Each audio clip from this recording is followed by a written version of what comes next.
Hey guys, it's Daniel. Welcome back. The following is a quote from Kurt Cobain from November 10th of 1991, where he discusses Ozzy Osbourne. This quote is from an interview he did with a magazine in Germany called Freak Show, with Gilbert Blecken. Quote, I can understand Ozzy liking us, as we have a few things in common, at least with his former band. I respect the man, and I like his music too, apart from his last few albums. Incidentally, Ozzy mixed his new LP in the same studio we did. We didn't have the opportunity to talk to each other, but we did sometimes see him in the corridor. He was always staggering so much that I had to press myself up against the wall each time or he wouldn't have been able to get by. The guy is pretty messed up. He also asked us to go on tour with him, but we didn't want to. Although it might have been exciting and kind of funny to have been there at his last few shows, playing as a support act in such big arenas would definitely have not been right for us. End quote. In Ozzy Osbourne's biography, I Am Ozzy, released in 2009, he mentioned the following about Kurt Cobain and Smells Like Teen Spirit. Quote, It had a huge impact on me, Smells Like Teen Spirit, and I was very proud when I found out that Kurt Cobain was a fan of mine. I thought he was awesome. In 2007, Dave Grohl said the following about Kurt Cobain in an interview with Mojo magazine. Quote, Kurt really liked Ozzy. Growing up in a town like Aberdeen and hearing a band like Black Sabbath, it's a sweet release. Suddenly, there's something outside your small town world you can relate to, when you can hear that alienation in someone else's music. The first Nirvana record, Bleach, which I don't play on but I love, you listen to some of those songs and it's a guitar line, a bass line, a vocal, and thundering drums. There's a lot of Black Sabbath in that for sure. End quote. Now I should mention that the original Kurt Cobain quote I read about him discussing Ozzy, there is a version of that quote I found online which is slightly different, which is a bit odd because you'd expect a quote to be consistent regardless of where you find it. The version I read is from a print source. I'm going to read to you now the version I came across online. Quote, I can understand Ozzy liking us because we have at least some similarities with his former band. Sure, I respect the man. I have always loved his music, except for his last 5 albums or whatever. I didn't pay attention to most of his solo stuff besides Bark at the Moon, whenever that was. Ozzy was also in the same mixing studio that we were in for our last record, and we met each other in the hall sometimes. We didn't speak, but there were a few times where we were coming towards each other and I had to move up against the wall and wait for him to stumble past me, because he was so effed up. He also asked us to go on tour with him, but we turned it down. It would have been fun and kind of exciting to be part of his last shows, but we don't really want to play in huge arenas supporting someone. End quote.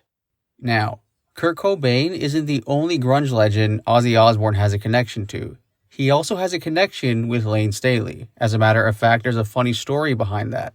At one point in 1992, Layne Staley broke his left foot after an ATV accident backstage at a show in Oklahoma City. And interestingly, Ozzy Osbourne was there to see it. That year, Alice in Chains went on tour with Ozzy as an opening act on Ozzy's No More Tours tour.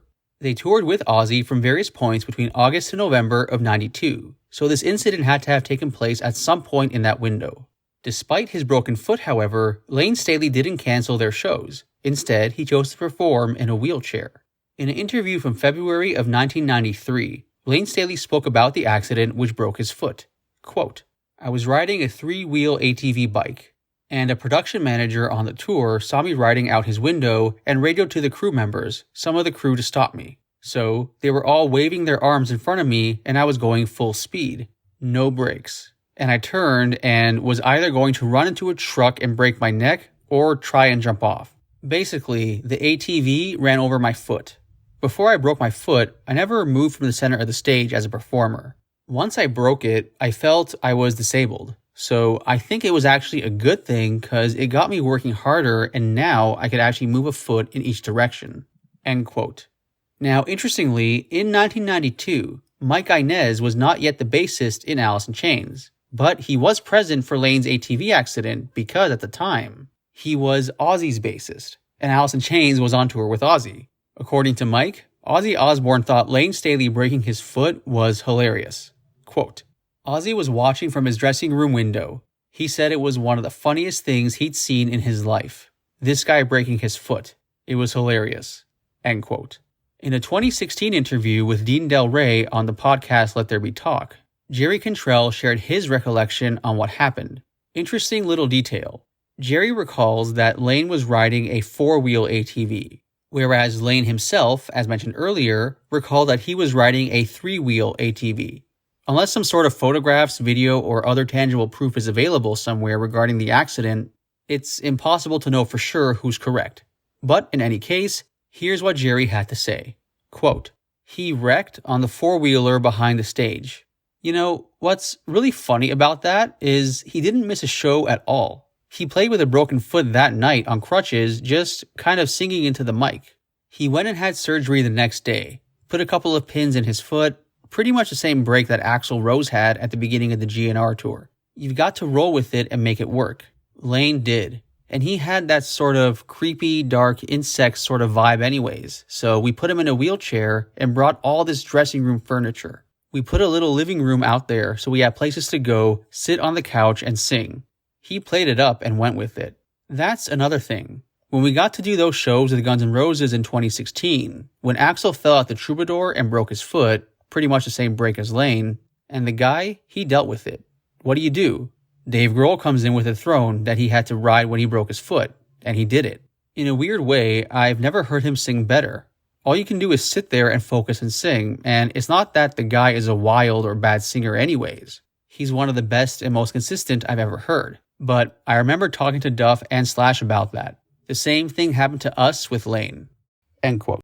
Now, I want to show you guys a clip from my interview with recording engineer Dana Nielsen, who's worked with Ozzy Osbourne. If you want to see the full interview, the link is available in the description box below. All the interviews on my channel are arranged by myself. If you want to support, the best way to do so is to subscribe, like, and share. What was it like working with Ozzy on his vocals? How does he approach recording vocals? Normally, like for rock vocal or something like that, we're doing like long sections at a time, maybe full passes of a song, and then maybe comping from these full passes to find the best little nuggets.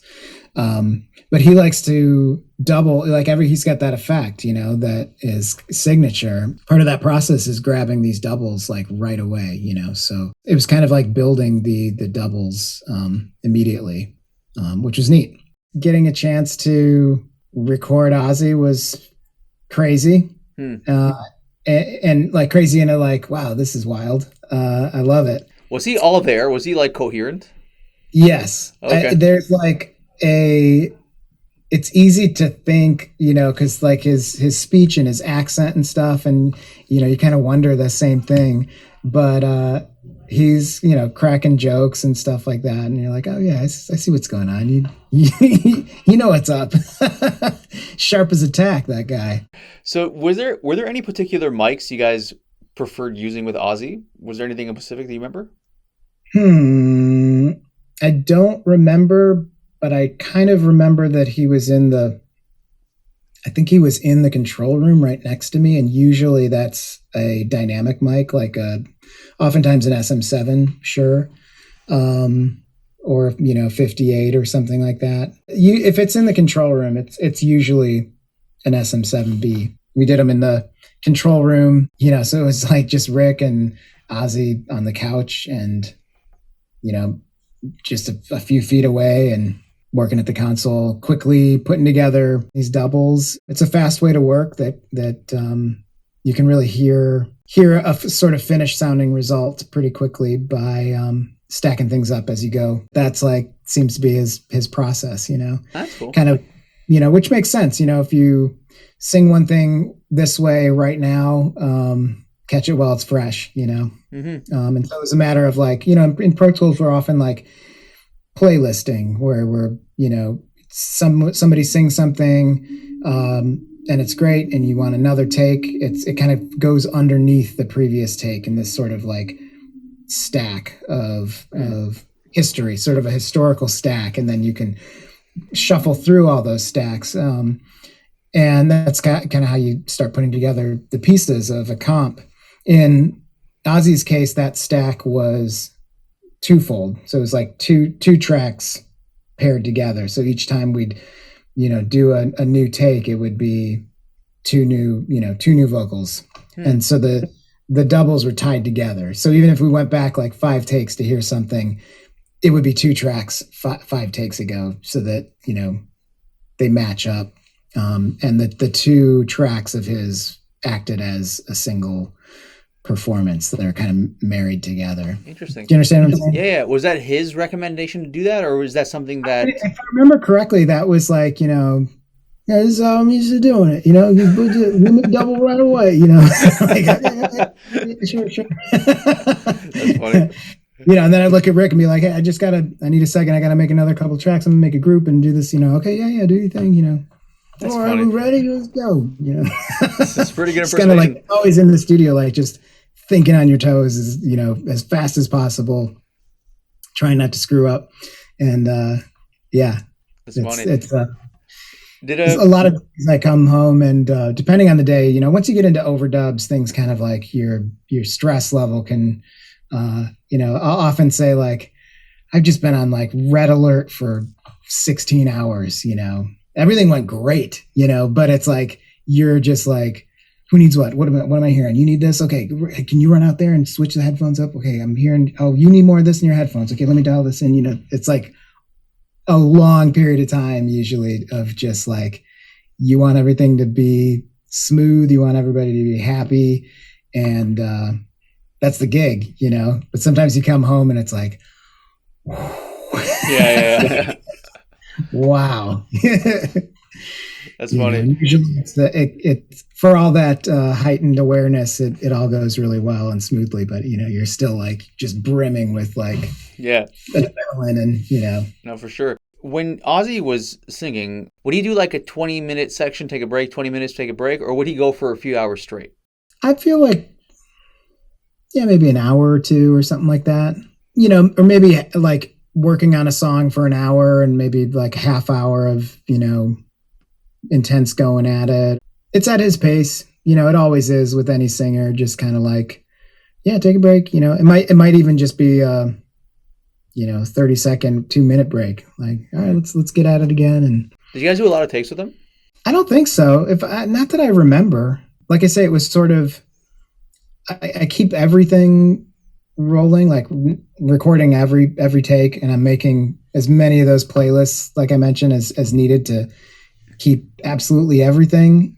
But I don't remember it being tons and tons of takes. And again, it was a little bit different in that they weren't through takes. It was like building these doubles as we went along. And I don't know for sure. If I had to guess, there's maybe like, 4 or 5 different doubled versions, That's cool. In completion with lots of other little bits and pieces that maybe, because sometimes you get stuck on a line that creates a lot of hassle, or you're trying out different ways to fit in the syllables. And so maybe on that one line, you've got like, 20 playlists of options, and the most recent 3 are the winners, But if I had to kind of guess, remember maybe like 4 or 5 full, like these are the meat and potatoes, and then we got some stragglers. With him, would you guys have to use like a lot of autotune? I mean, I'm assuming since he was a bit older, his voice is not as powerful as it used to be.